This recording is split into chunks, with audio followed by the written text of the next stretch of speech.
Hey, everybody, welcome to another episode of 50 Conversations with 50 Strangers.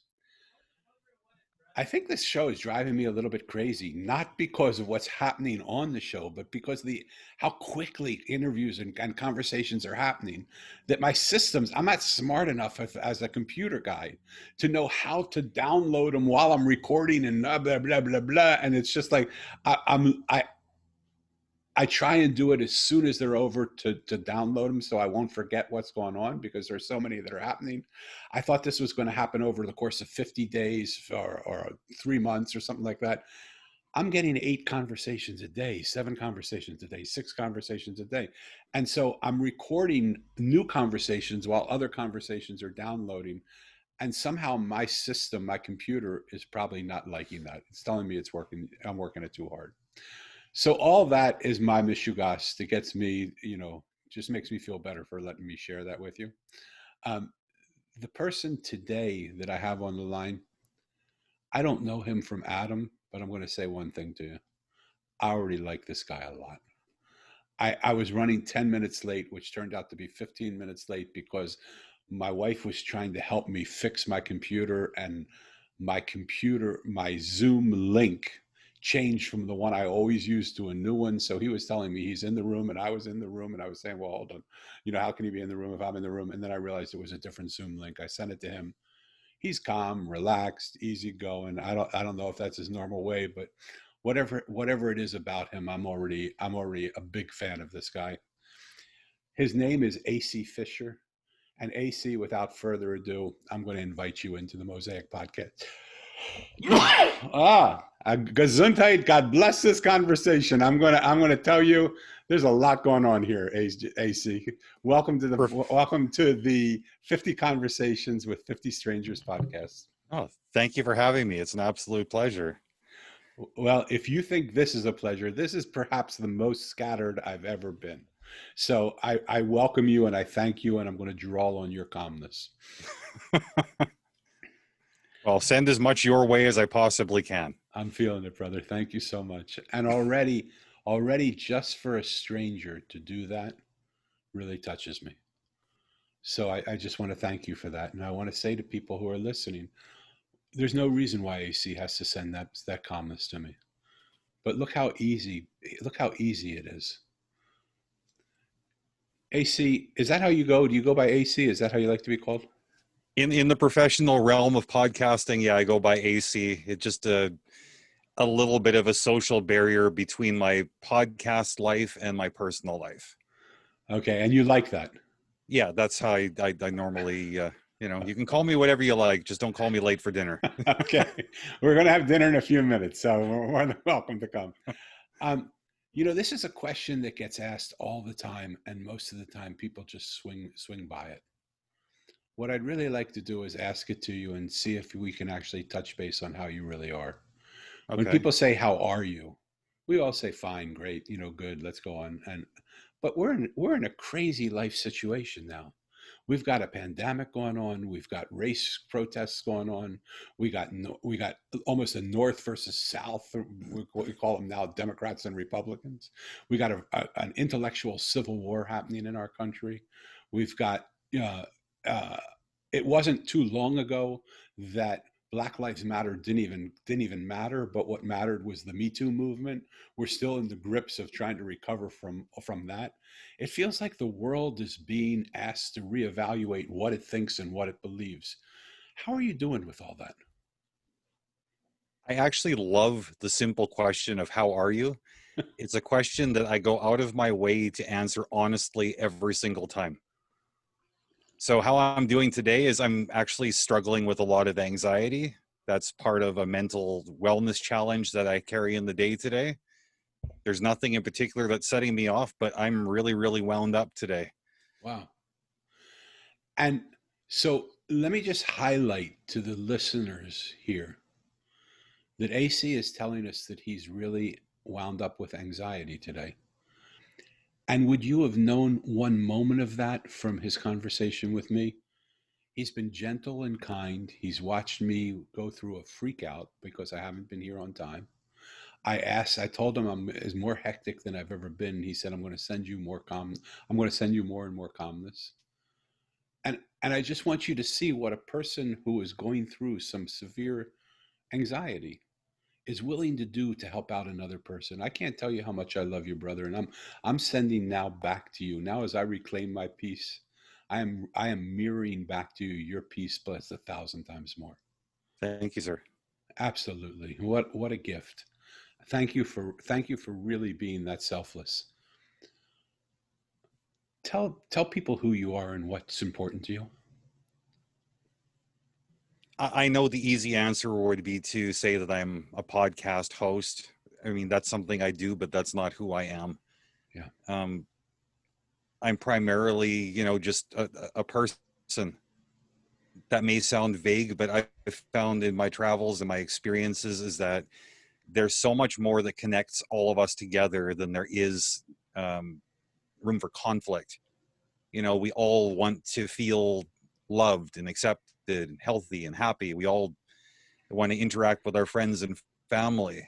And it seems like politics and egos and grudges and things like that, they all just get in the way. So I guess the short answer is I don't really like to paint myself into a corner. I just want to be who I am in the moment and make the most of that moment. I love that.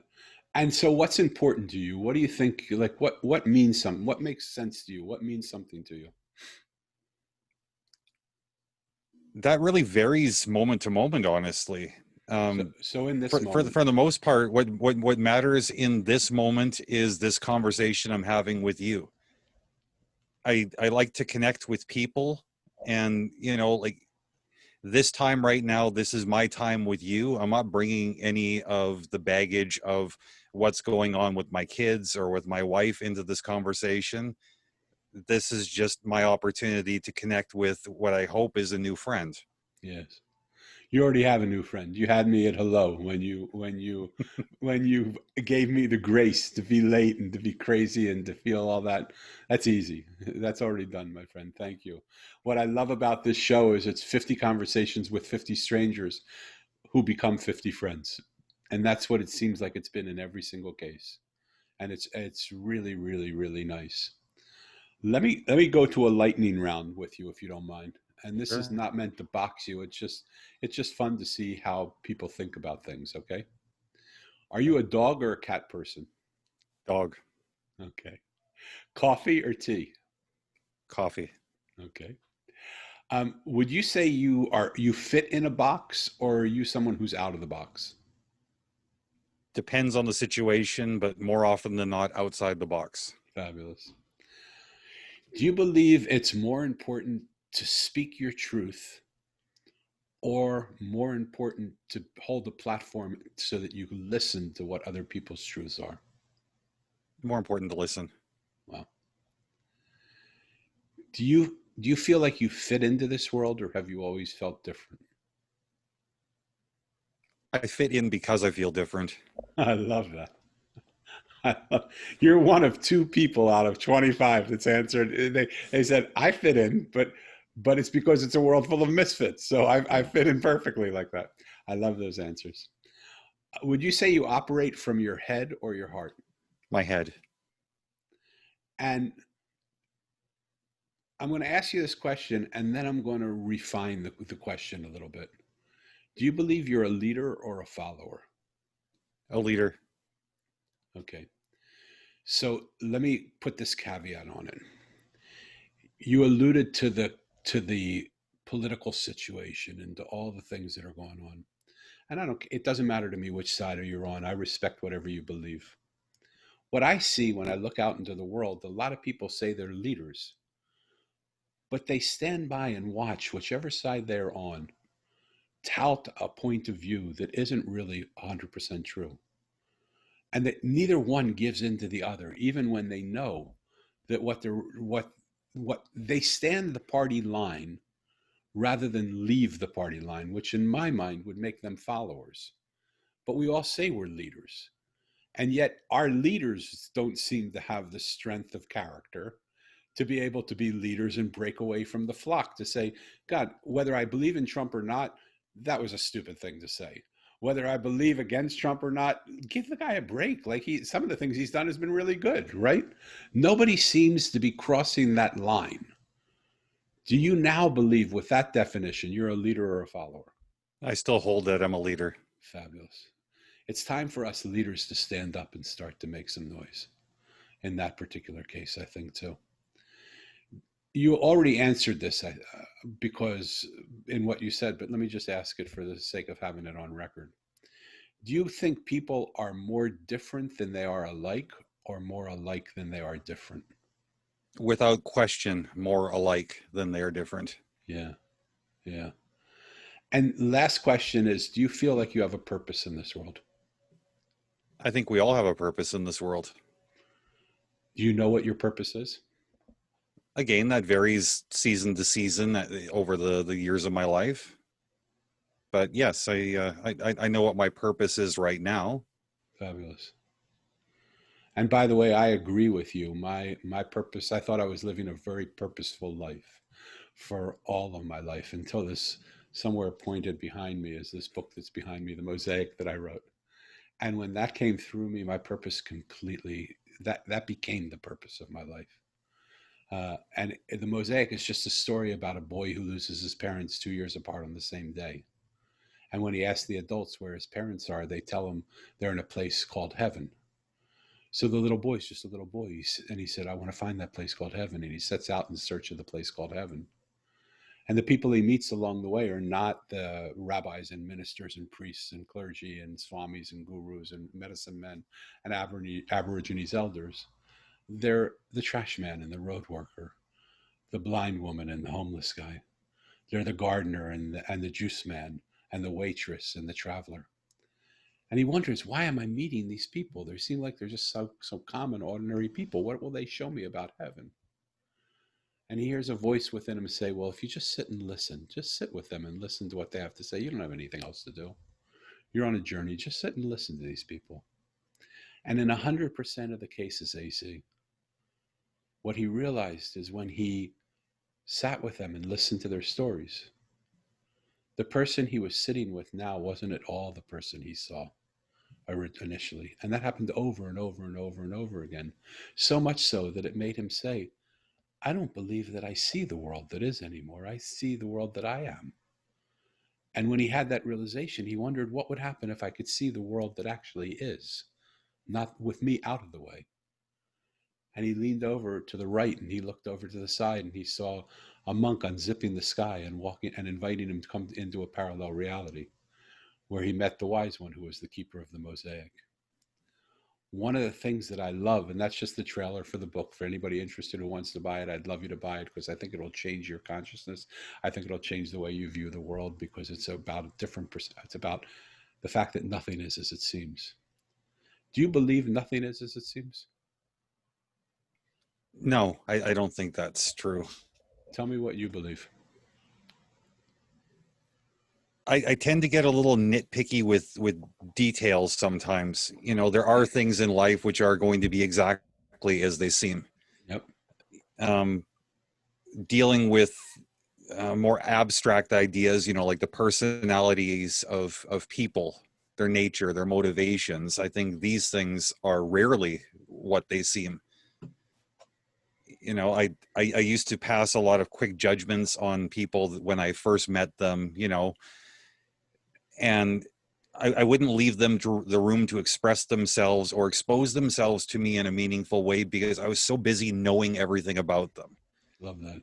But the last few years, I've really learned to just operate from a default position of I don't actually know anything about you.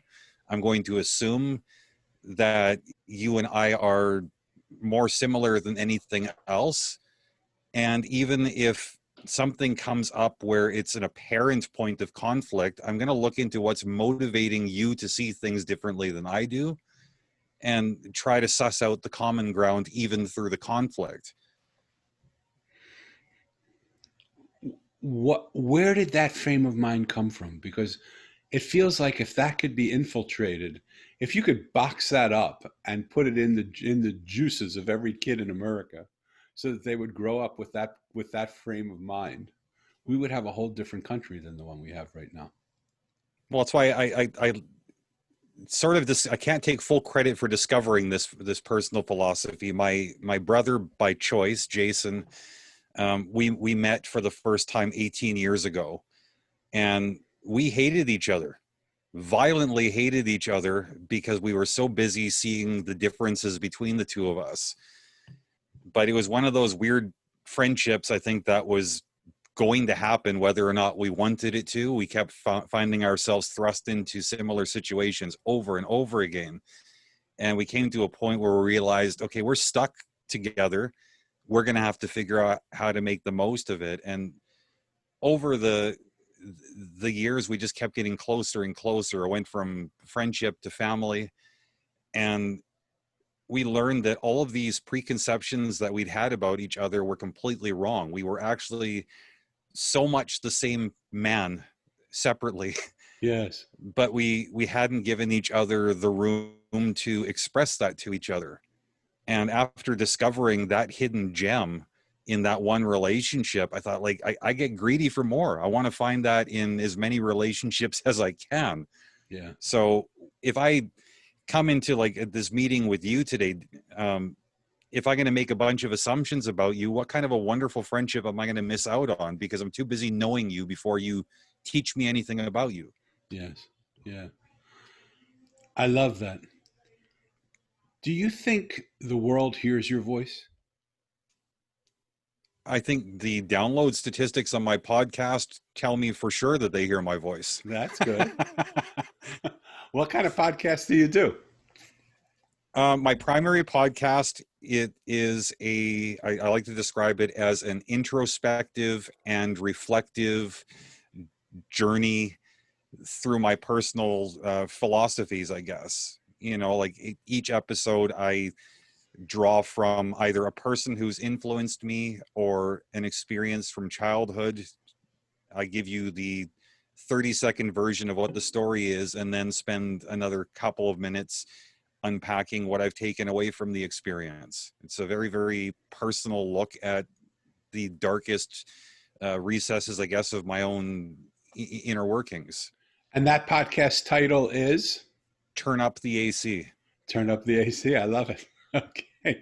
And you'll send, please send me links to that, your website URL, so I can put them on so that we can get Absolutely. people listening to getting more in touch with you and getting more aware of who you are and what you do as well. Um, so through your podcast, your voice is heard. Do you ever feel like you're not heard? You know, the strange thing is like when I'm doing a podcast, that should be a very impersonal experience because I'm speaking to a microphone. I don't have a person sitting across from me. But through that experience of expressing myself, I know that people are listening. There's Yes. confirmation of that. I don't get that same immediate conversation if I'm speaking face to face with somebody who's actually close to me. Like, I'm not going to pick on my mom, but if I'm sitting across the table from her, I know that we can engage in a topic of conversation, but she's not really hearing me. Yeah. Yeah.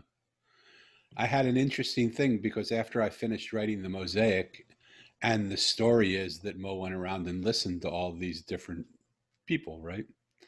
And I felt like the book itself spoke to me and said, I want you to go out on the road and do what Mo did. I want you to go to towns and villages and street corners and bookstores and cafes and government offices and hospitals and shelters and and military bases. And I want you to talk to CEOs and homeless people. I want you to talk to everybody.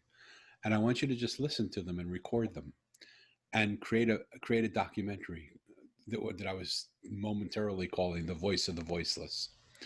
And I drew a line in the sand to have that happen March 1st.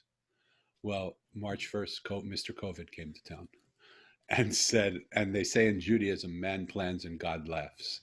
And all I can say is, I think she had a good laugh on me because I'd been putting it off and putting it off until I got sponsorships and all these things. And that never happened. And I just said, I'm going to just go. And then here I am sitting. But I know I put out the call to people to say, I'm here, I'm available. I was going to go on the road. Do you want to talk? Nobody responded. When I put out 50 conversations with 50 strangers, I became inundated because it just shows how much a certain few words mean. And when you catch the imagination of people, rather than I'm here to talk to you, who wants to talk to me? Who knows what creepy guy is on the other side of that, right? but but when you have 50 conversations with 50 strangers, somehow it hit the heart cell of some of people, and people just wanted to have those conversations.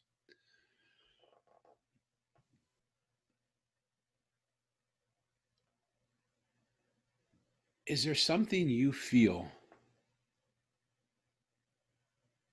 that even though you're heard, you would really like to say to the world if it were really listening? I know you have those your podcast and you say what you need to say. But is there something behind all that that you would really like to just say to people? Simple, clear, because the momentum the world's moving in is a momentum of separating itself from each other. Is there something you could say that would help us alter that momentum? A couple of my core philosophies, and I think if everybody would adopt those, they would have a much easier go at life. The Fabulous. the first one, it's simple and it's powerful. Offense is taken, it's not given. Wow. And the second one that I would like to see everybody adopt is that assuming responsibility is more productive than assigning blame. Love it. So let's go to the first one and dive into that for me a little bit. Tell me what that means to you. Um, it's really easy for people to approach situations like where there's conflict. You know, if you say something that rubs me the wrong way, typically I would be in a position where I say, well, you know, Daniel, you hurt my feelings. You've Yeah. offended me. That doesn't leave any room for where you're actually speaking from. You know, I don't know what your intent, your motivations are. Maybe this is just a simple misunderstanding. But if I look at it through the lens of offense is taken, not given, you say something that rubs me the wrong way, my first question is going to be, why is this bothering me? Love Why it. am I reacting this way? And more often than not, I'll find within myself that my reaction has nothing to do with your words or your facial expression. This is usually a case of you've inadvertently tripped into a minefield of my past hurts, and I'm trying to hold you accountable for that. And that's not fair. Yeah. So it sounds to me like number one is rooted also in number two, which is taking Absolutely. responsibility, right? Yeah. So explain now number two if you can. Well, again, it's really easy to look back for some of us on childhood, and you know, mother issues seem to come up more often than not. I can't blame the way my parents handled me when I was a kid for my lot in life now. At some point, I've got to realize that whatever damage has been inflicted upon me at any point during my life, you know, any scars, broken bones, anything I have emotionally, I still got to figure out how to work with what I've got. Me sitting there and pointing fingers at all the people that have ever hurt me, that's not getting me anywhere. At some point, I've got to say, okay, that's happened. The past is in the past. It can't change. I've got to now take my own life by the reins, and I'm going to decide, okay, how am I going to play this hand that's been dealt to me? Let me if I can, and you can say I don't want to go there. You're more than comfortable to be more than comfortable to just say I'm not. I don't want to answer that. Nothing is off limits. Okay. Take that beautiful philosophy because I agree with you on everything you're saying. Intersect it now into current events that are happening today in the world. What do you say to a black person, or what do you say to a woman who feels that she's been a woman who feels like men have taken advantage of them, or a black person, or any person, a brown person, or an American Indian, or a white person? What would you say to any of them that might help to heal some of these wounds that are going on with us? Well, see, that question doesn't really land too far from me. My mom is a black person from South Africa. Her Wow. family had to leave the country because of apartheid. You know, so I am a person of color myself. Um, to any of these people, I mean, like, I don't care how big your hurt is. Your heart isn't going to get smaller by going on the attack or by building walls around yourself. You know, it's not to minimize anybody's pain, because we all have sometimes unspeakably huge pains, Yeah. but we can't allow those things to, you know, these walls that we build around ourselves because of the pain, to become a cage where we imprison our own selves. Yeah. You know, politically speaking, in the US, I mean, I'm fortunate to live in Canada, where we don't see a lot of the same issues, Yeah. though I have lived south of the border. I would say to members of the African American community that have been repressed, oppressed, abused by the system, that hate is not an effective way to fight hate. Violence is not an effective way to fight against violence. Um, Certain battles, certain hurdles, we're not going to beat them overnight. Yeah. I think the person in my life that's taught me the most is my daughter. And she's, I just love that kid more than anything in the world. She's now 30 years old, almost 30. I keep wanting to make her like 4 years old, but she's 30 years old. And she has a developmental delay. So in some ways she really is 30 going on 4. And what happens is she doesn't have the ability to speak like you and I speak. So when she speaks, most of the time people don't understand her. And so when she speaks to me, she counts on me to understand her. She relies on me to understand her because I'm the one person that can understand her most of the time. But AC, there's sometimes when I just can't understand her. And what happens when I can't understand her is she starts to scream it. But it isn't the volume. It's not because I didn't hear her. It's because her language isn't clear enough. And to her credit, sometimes when she says it louder, she pronounces it a little bit different. And I do get a word or two that I didn't get, and I understand it, but most times not. So when she speaks and she doesn't get heard, she yells. When she yells and she doesn't get heard, then she goes into a tantrum mode. And when she tantrums and that doesn't work, then she comes and attacks me. She'll come running at me, try and rip my shirt, bite me. And this went on for about 15 years. Thank God it didn't happen every day, but on the days that it did happen, it could happen 3, 4, 10 times a day. And finally, after 15 years of trying to figure this thing out, I said to her, in the midst of her rage, I said, Elisa, you know I love you more than anything in this world. I just can't understand what you're saying. You have to come up with talking to me in a way that doesn't use words because I don't understand your words. She got a smile on her face that melted my heart. And she said in perfect English, I am Daddy. And I said, what the hell do you mean you are Daddy? How are you doing that? And she took her finger and put it to the side of her head. And I said, you little son of a gun, have you been putting thoughts in my head? And she did what you did, but you're laughing from just the sheer surprise of it and the sheer joy of it. She laughed because finally somebody understood her and all the frustration, all the pain. It came into this wild, contagious belly laugh that just wouldn't stop.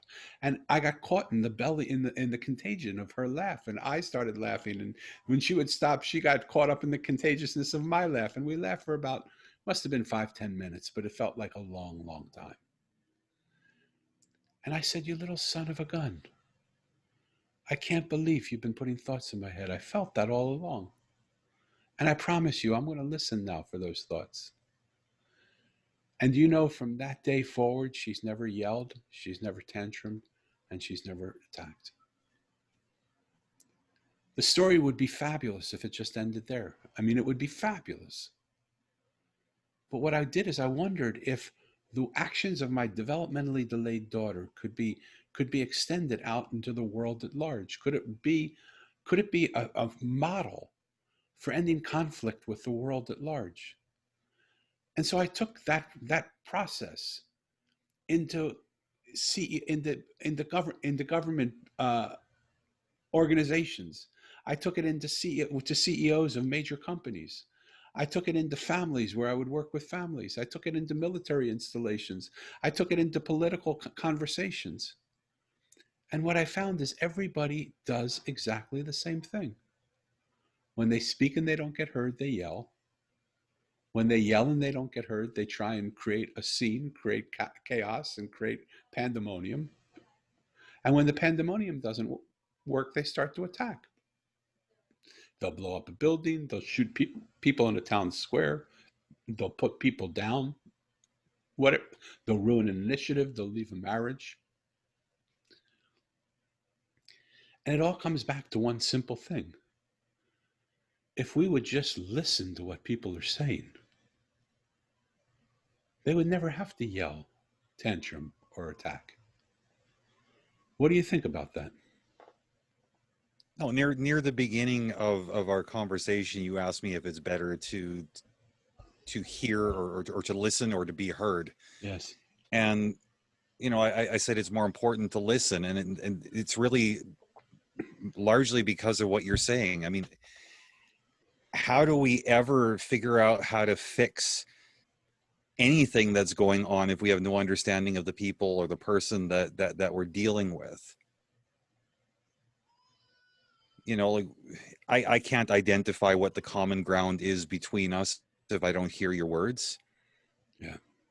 And I think when we listen before we speak, I think it sets a nice tone for any kind of dialogue with another person, because if they feel like we've cared enough to hear them, they're going to feel like they want to care enough to hear us.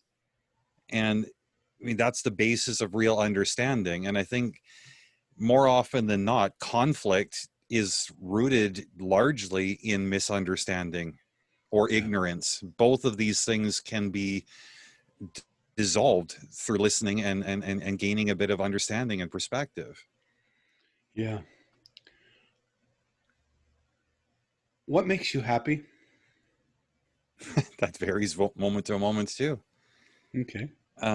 I think that it's really kind of dependent on how I'm defining happiness in the moment, more so than the situation.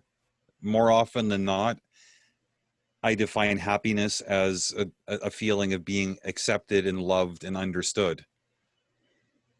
And when I'm with certain people or in certain situations, these things are right on the surface. I know that people see me for who I am, Yeah.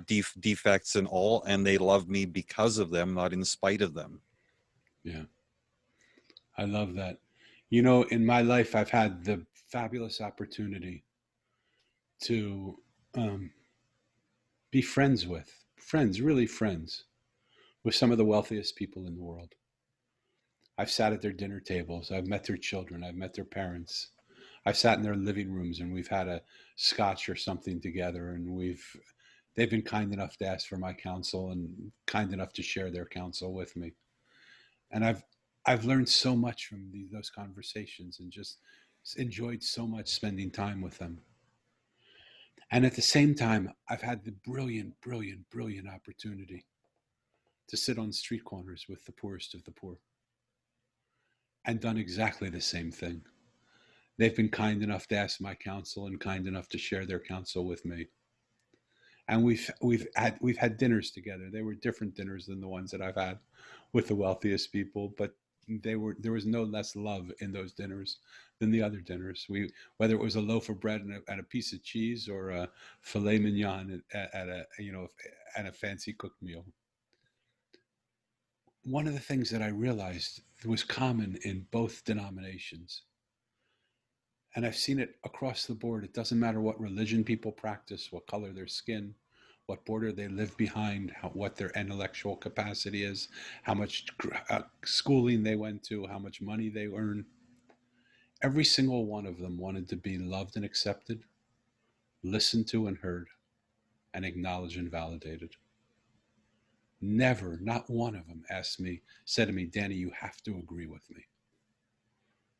When they felt loved and accepted, when they felt listened to and heard, when they felt acknowledged and validated, they felt like I was a close friend of theirs. And some of them, their belief systems were so fakaked. I mean, I would never, like in a million years, take those on as my belief systems. But that wasn't why I loved them. I love them because they spent the time with me to get to share with me who they are. And who Well, cares and what we when you do that, you end up with contrast instead of conflict, which is beautiful. exactly. Exactly. Talk to me about that because I was going to explain that point, but I'd rather you do it. Well, it's something that's become, more apparent to me. I mean, as I've not just surrounded myself with people that are able to hear me, people I've taken the time to listen to them too. I mean, there's a lot of things that I just don't agree with. But when I get my own ego out of the way, when I stop assuming that people are out to get me and I just hear where they're coming from, I find that, like the the underlying mindset that drives them to one belief is the same underlying mindset that drives me to a different belief altogether. So, I mean, we can explore the common ground of what we're looking for, but we can also celebrate the differences in, like, how we ended up in different in different conclusions. Like I grew up very, very religious, like fundamentalist Christian. I'm an atheist activist now. I find now I have a lot of conversations with people who are still fundamentalist Christians, and I love these conversations. Yeah. You know, Underneath it all, we're all looking for truth. We're all looking for belonging. We're looking for answers to a million different questions. And, if your answers are different than mine, cool. Let's have a talk about it. That's contrast. But conflict is more a case of, we're trying to convince each other who's right. Yeah. Like you had alluded to something in Judaism. I'm presuming you're at least culturally Jewish. I don't necessarily like understand all of the things that go along with that. I don't need to, though. Me either. I You don't know, understand them either. I was one day away from being ordained an Orthodox rabbi, and I left, so I don't understand them either. So welcome to the camp. Um, in closing, wrap it up for me. Tell me something that you just feel would be important to be said to close the show down. an open ear is more valuable than an open mouth. Love it. Love it. I have never heard that before, and I love it. And I'm going to borrow it if you don't mind. I It's love that. yours. Okay. Um, AC, how do people get in touch with you? And you are going to send me those links, and so we'll have everything in the show notes. But tell people how they can get in touch with you. They can find me on Facebook or through my website at www.acfisherpod.com. And yeah, there's links to everything there. And do you have guests on your podcast, or is it a solo podcast? This podcast is a solo podcast. I also co-host a show that deals with family estrangement. That one is entirely like call-in guests. Anybody who's interested in hearing that can find it at www.wtbbpod.com. Okay, you'll give me the links to that as well. Okay, Of course, right. yeah. Okay. I want to thank you so much for your patience with me, for letting me get through my narcissism, my whatever it was, my crazy moments here of fighting and a losing battle against my computer. I want to thank those of you who have listened to these podcasts. Um, I'm inundating you with them because they're just happening, and I want you to hear them as I'm hearing them. So share that if you like this, share it with your friends. Tell people about this conversation. I'm going to get to 50 pretty soon. I'm thinking that I'm going to have another 50 after that because they're just so doggone enjoyable. What I love is this idea that I learned from a homeless man. And I said to him, "What's the one thing you would like to tell people if you could tell people anything?" And he said, "Danny, I was having a really bad day one time. Being homeless is not a good job anyway. But this was a particularly bad day. People were spitting on me. People would come by and punch me and kick me. A group of kids came by and beat the heck out of me. Another person came by and urinated on me. Another person stole my money from my hat. This was all in the course of one day. And I thought to myself, God, what am I doing? I have no purpose in my world. I have no purpose in this world right now, and nothing that I can do.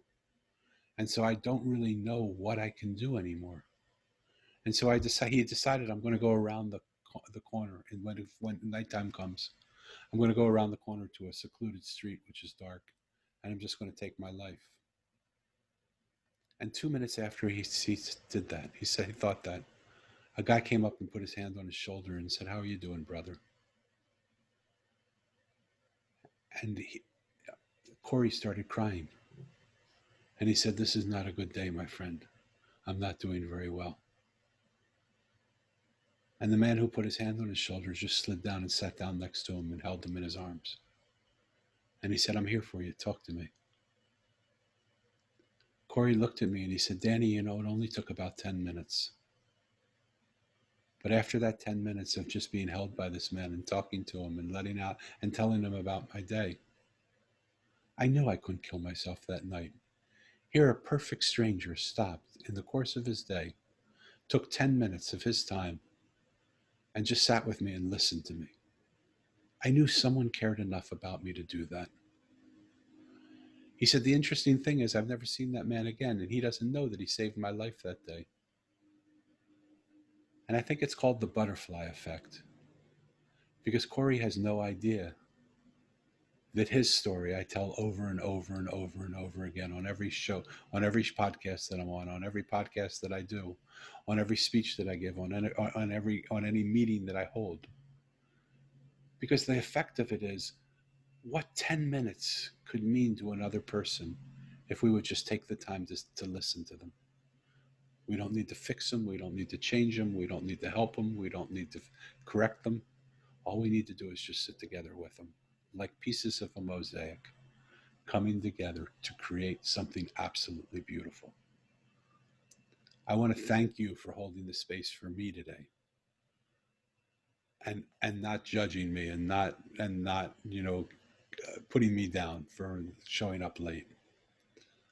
And I want to thank you for just the brilliance of who you are as a human being. What a joy it's been to get to know you.